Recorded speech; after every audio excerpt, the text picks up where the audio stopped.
This land is your land. This land is my land. From the deep south to the Hoover Dam. From Oklahoma and a stripper made boner to now Texas where you can't be a stoner.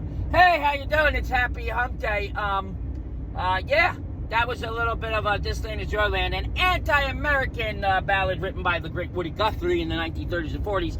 And it was in 2007 at Coachella. I was very lucky, barely a dime to my name. I got into a tent with the great Tom Morello, singer-songwriter, Rage Against the Machine, Night Watchman, you name it.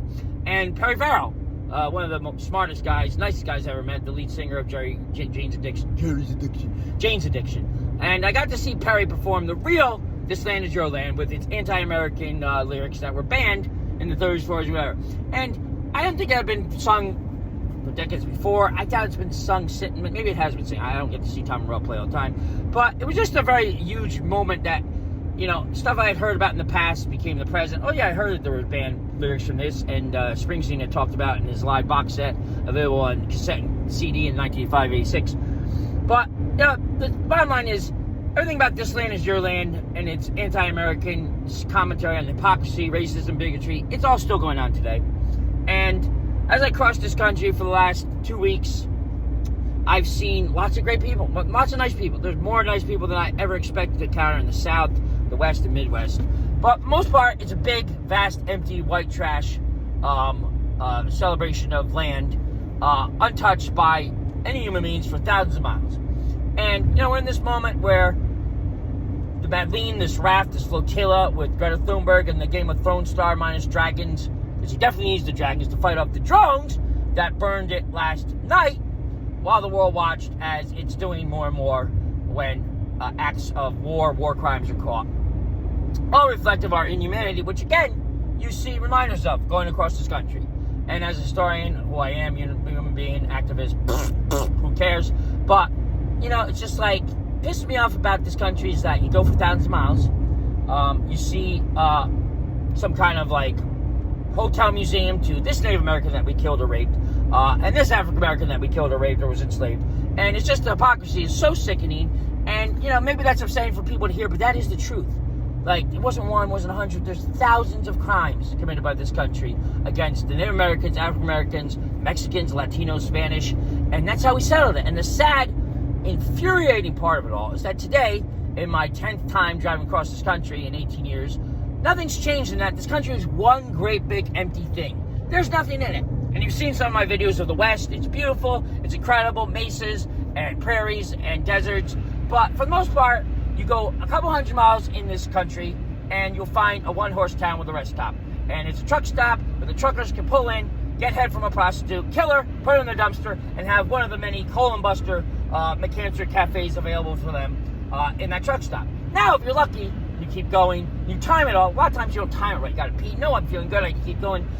Every 240 miles. It's almost exactly 240 miles for about 6 or 7 states in this country, from western Pennsylvania into New Mexico and Arizona. Every 240 miles, you'll find a big town. You might be sitting around a college, a big lake, some kind of historical environment. Hey, see where Andrew Jackson started the genocide of Native Americans here. Trail of Tears, stop. Real stop off the Arkansas highway.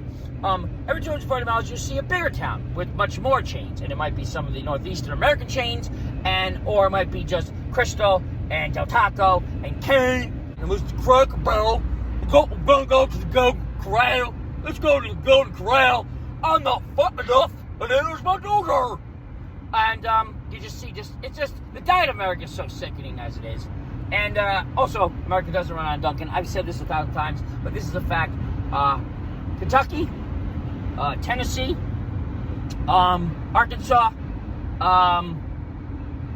New Mexico, Arizona, and Texas, Oklahoma. That's like 7 states. I'm not exaggerating. There was either no Dunkin', and I mean none at all, or maybe one Dunkin'. I saw one Dunkin' in Albuquerque. So America doesn't run on Dunkin'. That's a total Northeast thing.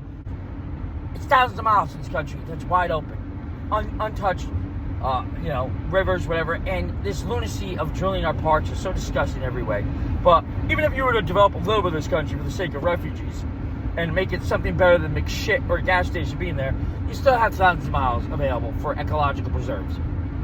And that being said, this Madleen, this ship, this flotilla is heading to Gaza to bring aid. It's not, I doubt it's going to tip the scales. It's not like Greta Thunberg is going to show up and I will turn these 40 falafel breads into 1,000 falafel breads on the shores of Gaza. I doubt that's going to happen. But what the Madleen represents is our humanity. It means hope. It represents humanity in this age, this every second, where our humanity is happening in this country, in this world, Gaza, Palestine, Sudan, Ukraine, you pick it. And corporations, social media, our president, our governments, our military are not only covering it up and silencing our voices or having us deported, it's also using drones to kill us.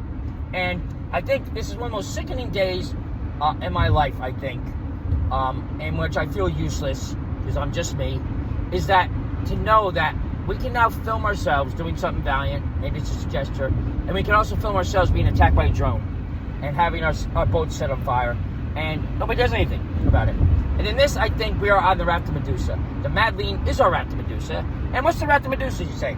Well, you go to the Louvre. Everyone should go to the Louvre. I want to go to Disneyland for the next time. I like to go on Pirates of the Caribbean with my fat, stupid kids. Really? We should all go to the Louvre once in your life. It would be a better world in general, intellectually and artistically. So you go to the Louvre, there's a huge, huge painting called the Raft of Medusa. The guy who painted it based it on a real shipwreck. And to paint it, he smuggled in cadavers, skeletons, skulls, and he topped them and piled them up in his apartment, and he painted it. And it's such a big painting that it took so many years to do, and then he had to cut it up into different pieces and have it transported eventually to the Louvre.